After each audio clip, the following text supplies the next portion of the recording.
চট্টগ্রামের শিক্ষার্থীদের অনশন কর্মসূচি গণ অভ্যুত্থানে হত্যাকাণ্ডে জড়িতদের বিচার না হওয়ায় ক্ষোভ, কোনো ফ্যাসিবাদী স্বৈরাচারকে ফিরতে না দেওয়ার ঘোষণা। আহত ভাইরা এখনো পর্যন্ত হসপিটালের বেডে কাতরাচ্ছে, কিন্তু ইউনূস সরকার বিচার করতে অক্ষম। যতক্ষণ পর্যন্ত না বিচার হবে ততক্ষণ পর্যন্ত এই সরকার কোনো নির্বাচন দিতে পারবে না। শঙ্কায় চট্টগ্রামের ক্রীড়াঙ্গন, মাঠে নামলেন বর্তমান ও সাবেক খেলোয়াড়। বৈষম্যমূলক সিদ্ধান্ত বাতিল না হলে আন্দোলনের হুঁশিয়ারি। চট্টগ্রামের বিরুদ্ধে একটি বৈষম্যের যে একটি সিদ্ধান্ত হয়েছে, এই বৈষম্যের সিদ্ধান্তকে আমরা কখনো স্বাগত জানাতে পারি না।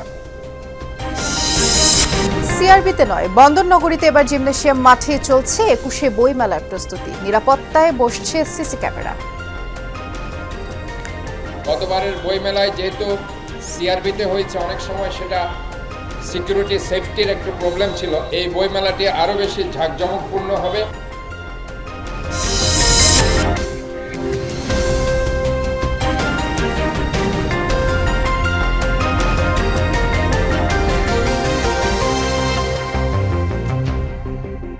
শিরোনামগুলো শুনছিলেন, নুসরাত বৃষ্টি আপনাদের সাথে আছে। জুলাই গণ অভ্যুত্থানে ছাত্র জনতা হত্যাকাণ্ডে জড়িতদের ফাঁসির দাবিতে চট্টগ্রামে অনশন ও বিক্ষোভ করেছে বৈষম্য বিরোধী ছাত্র আন্দোলন। আর তাদের বিচারে অন্তর্বর্তী সরকার এখন পর্যন্ত দৃশ্যমান কোনো পদক্ষেপ নেয়নি বলেই অভিযোগ করেন। পুলিশের ভূমিকা নিয়েও ক্ষোভ প্রকাশ করেন শিক্ষার্থীরা। দুপুরে চট্টগ্রাম প্রেস ক্লাবের সামনের সড়কে বসে অনশন শুরু করেন বৈষম্য বিরোধী ছাত্র আন্দোলনের শিক্ষার্থীরা। এ সময় ওই সড়ক দিয়ে যান চলাচল বন্ধ হয়ে যায়।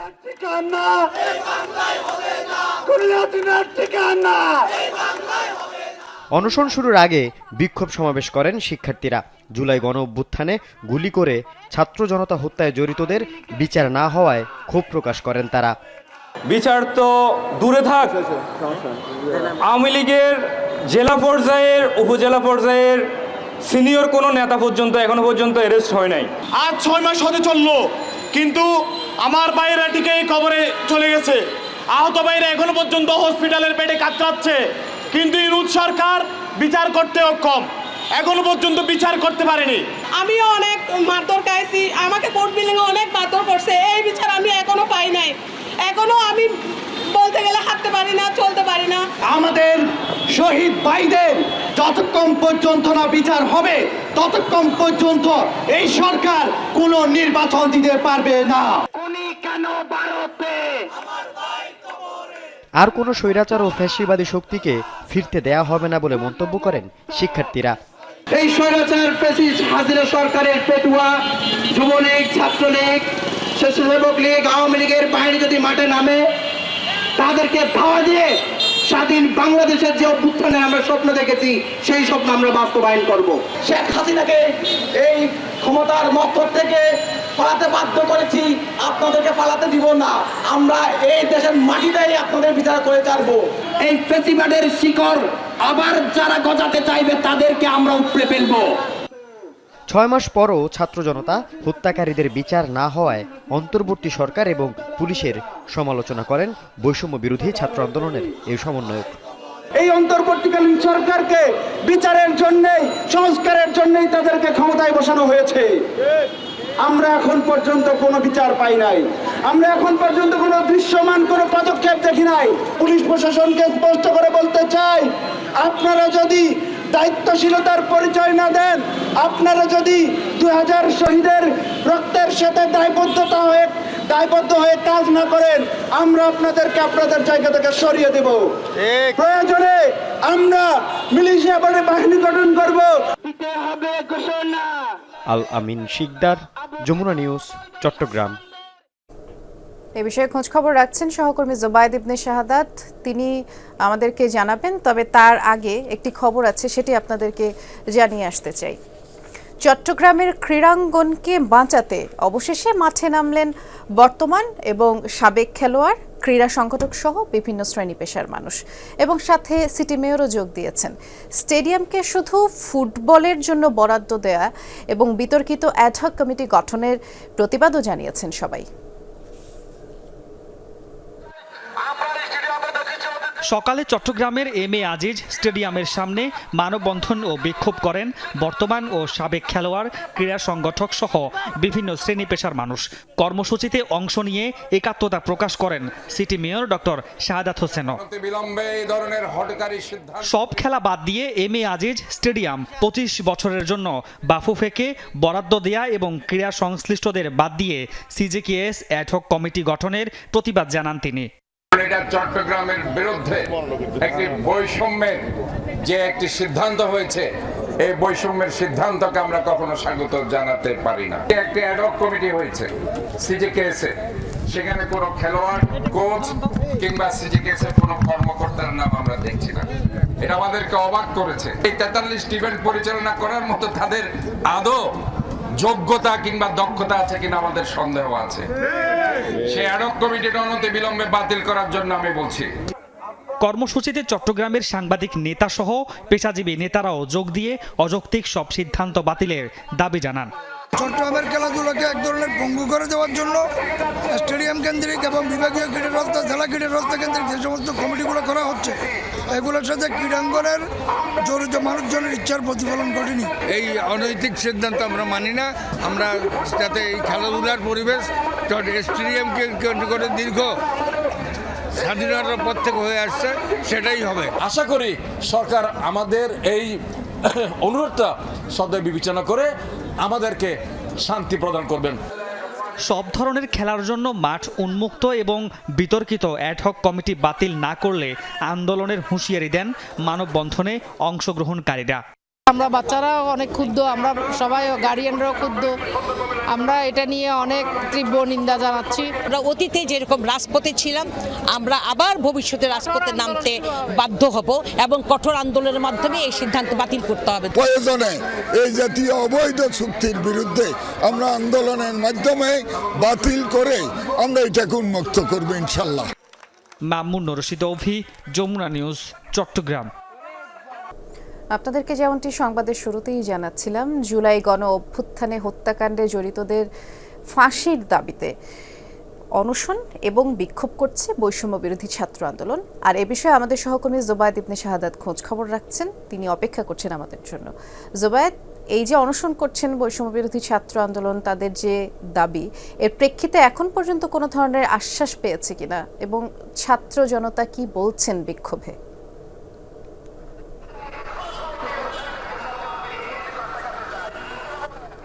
এখনো চলছে এবং আমার ঠিক পিছনে যারা বৈষম্য বিরোধী ছাত্র আন্দোলনের নেতাকর্মীরা আছেন তারা কিন্তু অনশনে আছেন এবং এই মুহূর্তে পুলিশের ঊর্ধ্বতন যারা কর্মকর্তারা আছেন তারা এসে তাদেরকে বোঝানোর চেষ্টা করছেন বা তারা কথা বলছেন তাদের সাথে অনশনটা যাতে তারা দীর্ঘায়িত না করেন, কারণ এই অনশনের কারণে কিন্তু সড়ক অবরোধ হয়ে গেছে এবং এই একটা যে সড়কটা খুবই ব্যস্ত একটা সড়ক এবং এই সড়কে যান চলাচলটাও কিন্তু বন্ধ সেই দুপুর থেকে। তারা যাতে তাদের অনশনটা তুলে নেয় এই ধরনের অনুরোধ তারা করছেন এবং এই অনশনটা কিন্তু দুপুর থেকে চলছে, ঠিক 12টা 10-15 মিনিট। আমি যদি আপনাদেরকে একেবারে নির্দিষ্ট করে বলতে চাই, 12টা 10 থেকে 15 মিনিটের মধ্যে তারা এই অনশনটা শুরু করেন এবং এখানে কেন্দ্রীয় সমন্বয়ক রাসেল আহমেদ আছেন, তাছাড়া অন্যান্য যে জেলা বা অন্যান্য সমন্বয়করা ছিলেন তারা সকলেই একটাই দাবি জানাচ্ছেন যে বৈষম্য বিরোধী ছাত্র আন্দোলন মানে জুলাই গণঅভ্যুত্থানে যে হামলা হয়েছে, গুম খুন হয়েছে, সেই সবের প্রতিবাদে তারা এই অনশনটা করছেন এবং জড়িত শেখ হাসিনা সহ জড়িত যারা আছে তাদের দ্রুত বিচার না হলে তারা এই অনশনটা চালিয়ে যাবেন, এমনটাই তারা বলছেন। বৃষ্টি শুনছিলাম, বিস্তারিত জানাচ্ছিলেন, ধন্যবাদ জুবায়েদ। আর একদিন পরই অর্থাৎ 1 ফেব্রুয়ারি থেকে চট্টগ্রামে শুরু হচ্ছে মাসব্যাপী 21শে বইমেলা। শেষ মুহূর্তের প্রস্তুতি চলছে। এবার থাকছে ঢাকা ও চট্টগ্রামের বিভিন্ন প্রকাশনীর 118টি স্টল। নিরাপত্তায় বসছে সিসি ক্যামেরা। গতবার সিআরবিতে মেলা হলো, এবার পুরনো জায়গায় ফিরছে জিমনেশিয়াম মাঠে। দরজায় কড়া নাড়ছে ভাষার মাস ফেব্রুয়ারি, আর মাত্র একদিন পর চট্টগ্রামে পর্দা উঠতে যাচ্ছে অমর 21শে বইমেলার। নগরীর এম এ আজিজ স্টেডিয়াম সংলগ্ন জিমনেশিয়াম মাঠে চলছে শেষ মুহূর্তের প্রস্তুতি। কার্পেন্টার কাজ করি, ডেকোরেশনের কাজ করি, আশা করি 2-1 দিনের মধ্যে কাজ শেষ হয়ে যাবে। প্রতিদিনে একটা জমজমাট আড্ডা হয়, এটার জন্য এই রকম একটা মেলার আয়োজন দরকার। ছোট থেকে বড় সব ধরনের বই আছে, প্রবন্ধ, গল্প, উপন্যাস থেকে শুরু করে সব টাইপের বই রাখছি। আশা করি পাঠকের ভালো লাগবে। বই মেলাসহ আশেপাশে যাতে কোনো ধরনের নাশকতা কিংবা বিশৃঙ্খলা তৈরি না হয় সেজন্য সার্বক্ষণিক মনিটরিং করতে সিসি ক্যামেরা বসাচ্ছে সিটি কর্পোরেশন। গত বছর সিআরবিতে বই মেলায় সৃষ্ট সমস্যা এবার হবে না বলছেন আয়োজক ও প্রকাশকরা। সর্বস্তরের মানুষ এখানেই উৎসাহ উদ্দীপনার সাথে মেলাটা আয়োজন দেখতে চায়। বই মেলাটা ইতিহাসের সবচেয়ে ভালো এবং সফল একটি বই মেলা আমরা দেখতে পাবো। কোনো প্রকার সমস্যা হলে যদি ওটা আমাদেরকে ইনফর্ম করা যায় বা কোনো করা যায়, আমরা ওটা ডিরেক্টলি ফুটেজ দেখে ওটা কোনো শনাক্ত করার চেষ্টা করবো আর কি। পাঠকদের সাথে লেখকদের সাথে আমাদের একটা ভালো সখ্যতার কারণে আমরা একটা ভালো বই মেলা করতে পারবো। এবার মেলায় থাকছে মোড়ক উন্মোচন corner, selfie corner, health centre ও সিটি কর্পোরেশনের সার্ভিস বোর্ড। সকালে প্রস্তুতি পরিদর্শন করেন সিটি মেয়র। এই বইমেলাটি আরও বেশি ঝাঁকজমকপূর্ণ হবে। গতবারের বইমেলায় যেহেতু সিআরবিতে হয়েছে, অনেক সময় সেটা সিকিউরিটি সেফটির একটু প্রবলেম ছিল। মা বোনেরা যাতে রাত অবধি এখানে আসতে পারে, তাদের সেফটি সিকিউরিটি যাতে থাকে। মেলায় চট্টগ্রামের ৭৪টি ও ঢাকার ৪৪টি প্রকাশনীর স্টল বসছে। মামুন রশিদ অফি, যমুনা নিউজ, চট্টগ্রাম। খাগড়াছড়িতে নাগরিক সেবা বঞ্চিত হবার অভিযোগে বিক্ষোভ করেছেন ভুক্তভোগীরা। দুপুরে এলজিইডি নির্বাহী প্রকৌশলী কার্যালয়ে তারা জড়ো হন। জানান, জন্ম নিবন্ধন, নাগরিক সনদ পেতে সেবা প্রার্থীদের ভোগান্তি দিন দিন বেড়েই চলেছে। আর নাগরিক এসব সেবা পেতে বিভিন্ন সময় অসৌজন্যমূলক আচরণ, অর্থ আদায়ের অভিযোগও করেন বিক্ষুব্ধরা। তবে নির্বাহী প্রকৌশলীর দাবি, একজন চতুর্থ গ্রেডের কর্মকর্তা হয়ে জনপ্রতিনিধি হিসেবে বাড়তি দায়িত্ব পালন করছেন তিনি। নাগরিক সনদ নিতে আসা ব্যক্তিদের তথ্য যাচাই বাছাই করায় তারা অভিযোগও তুলেছে। ওনার কাছে আসি ওনার কাগজপত্র সব রেডি করে দিছি। আর উনি যে আমার সাথে কোনো কথাই বলে না, একটা পেপারে মানে মুখের উপরে ধরে বসে রয়েছে।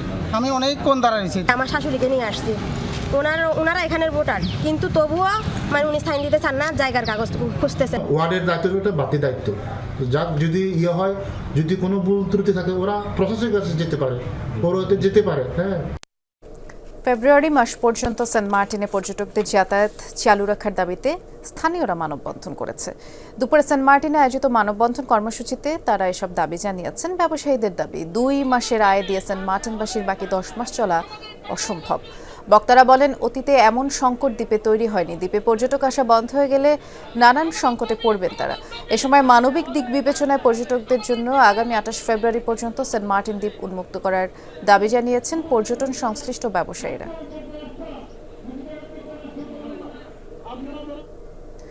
চট্টগ্রামে সাধারণ মানুষের মধ্যে সচেতনতা তৈরির অংশ হিসেবে স্বাস্থ্য ও পুষ্টি মেলা অনুষ্ঠিত হয়েছে। দুপুরে চাঁদগাঁয়ে ওয়ার্ল্ড ভিশন আয়োজিত দিনব্যাপী এই মেলা উদ্বোধন করেন চট্টগ্রামের civil surgeon doctor Jahangir Alam. অনুষ্ঠিত এই স্বাস্থ্য সুরক্ষায় পুষ্টিকর খাদ্যের গুরুত্ব তুলে ধরেন তিনি। পরে বিভিন্ন স্টল পরিদর্শন করেন। মেলায় বিনামূল্যে ডায়াবেটিস টেস্ট, চিকিৎসাপত্র, পুষ্টিকর খাবার বিতরণও ছিল। এ সময় ডেপুটি সিভিল সার্জন ও ওয়ার্ল্ড ভিশন কর্মকর্তারাও উপস্থিত ছিলেন। এসো দেশ বদলাই, পৃথিবী বদলাই, এই প্রতিপাদ্যে চট্টগ্রামে স্মৃতি ও অনুভূতিতে ৩৬ জুলাই শীর্ষক স্মৃতিচারণ ও আলোচনা সভা অনুষ্ঠিত হয়েছে। তারুণ্যের মেলা উদযাপন উপলক্ষে চট্টগ্রাম সরকারি সিটি কলেজ মিলনায়তনে এই সভার আয়োজন করা হয়। এ সময় দেশ ও জনগণের অধিকার আদায়ে শিক্ষার্থীদের অসীম সাহসিকতার চিত্র তুলে ধরেন বক্তারা। আগামীতে দেশ গঠনে শিক্ষার্থীদের যে কোনো ন্যায্য আন্দোলনে পাশে থাকার আশ্বাস দেন শিক্ষকরা। এই সভায় অধ্যাপক আবু সালে নঈমুদ্দিন সহ অনেকেই বক্তব্য রাখেন। রাঙামাটির রাজবন বিহারে শ্রীমৎ সাধনানন্দ মহাস্থবির বনভান্তের ১৩তম পরিনির্বাণ বার্ষিকী পালিত হয়েছে। ভোর থেকে বনভান্তের দেহ ধাতুতে পুষ্পাঞ্জলি দিয়ে শ্রদ্ধা জানান ভিক্ষু সংঘ সহ বৌদ্ধ পুণ্যার্থীরা। যথাযোগ্য ধর্মীয় ভাবগাম্ভীর্যের সাথে ধর্মীয় সঙ্গীত পরিবেশনের মধ্য দিয়ে পঞ্চশীল প্রার্থনা, বুদ্ধমূর্তি দান, হাজার প্রদীপ দান সহ নানান দান উৎসর্গ করা হয়। এই সভায় বক্তব্য রাখেন রাজবন বিহারের উপাসক উপাসিকা পরিষদের সহসভাপতি গৌতম দেওয়ান। এই ছিল আজকে চট্টগ্রামের আয়োজনে। সাথে থাকার জন্য ধন্যবাদ।